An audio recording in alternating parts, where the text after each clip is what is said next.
Yang satu di dalam baju aku, yang satunya di dalam celana aku. Gongkil. Cerita gong paling gokil. Halo kak, aku followers baru kamu. Aku mau cerita, tapi nama aku dan nama yang lain bakal aku samarin ya.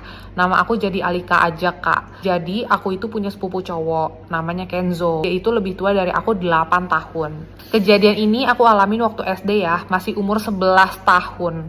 Posisinya tuh lagi di rumah aku kak, tepatnya di kamar aku. Jadi awalnya dia datang kayak biasa aja, nggak ada apa-apa. Tapi tiba-tiba orang rumah pada pergi dan nyisain aku sama dia berdua di rumah. Posisinya bunda aku tuh nitipin aku ke dia, kayak ngajarin aku belajar gitulah. Tapi dia malah melakukan hal ya yang kalian tahu lah ya. Jadi gini awalnya, aku tuh emang lagi belajar di kamar dan dia itu ada di ruang tamu. Terus setelah semua orang rumah pergi, dia masuk ke dalam kamar dan pintunya itu nggak ditutup karena emang nggak ada orang di rumah. Awalnya tuh ya kayak tadi, dia ngajarin aku belajar. Tapi lama-kelamaan tangannya tuh mulai nakal kak, mulai masuk ke baju aku gitu. Awalnya aku udah berontak, tapi karena cuma ada kita berdua, dia ngancem bakal ngelakuin hal yang lebih parah. Gila anjir.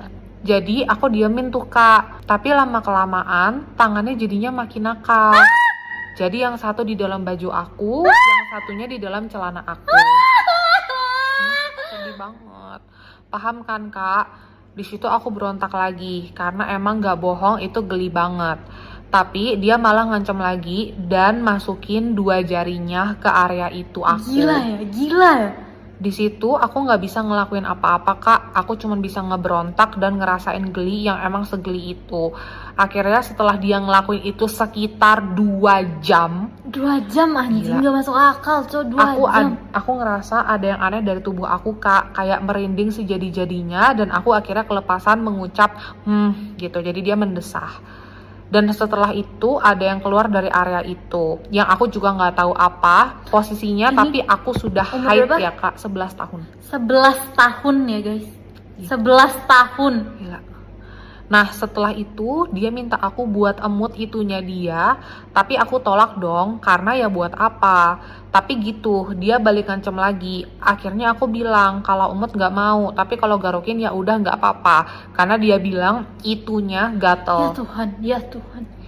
Ya daripada aku diapa-apain, akhirnya aku garukin. Tapi tangan dia malah bikin aku ngebunderin itunya dia. Dan dia kayak keenakan gitu sambil mainin yang ada di baju aku pakai tangan satunya. Mainin payudaranya dia pakai tangan yang satunya lagi. Di situ aku udah lemes dan pasrah banget kak. Tapi akhirnya karena dia keenakan, jadi aku stop. Dan dia jadinya malah marah ke aku dan ngemut yang ada di baju aku kak. Pelecehan sih, gila. Ini bener-bener Parah banget. form of pelecehan seksual. Ini sepupu Iya, sendiri loh. sepupu masih kecil. Di situ aku udah nggak bisa berontak lagi karena aku udah benar-benar lemes dan dia gesekin area itu pakai punya dia. Untungnya aku masih pakai mual. daleman. Aku mendengarnya aku mual. Jadi dia gesekinnya di luar daleman. Tapi tetap aja kak kerasa gelinya dan aku nggak bisa bohong kan kak. Jadi aku akhirnya ngeluarin kata itu lagi. Dia mendesah lagi gitu maksudnya.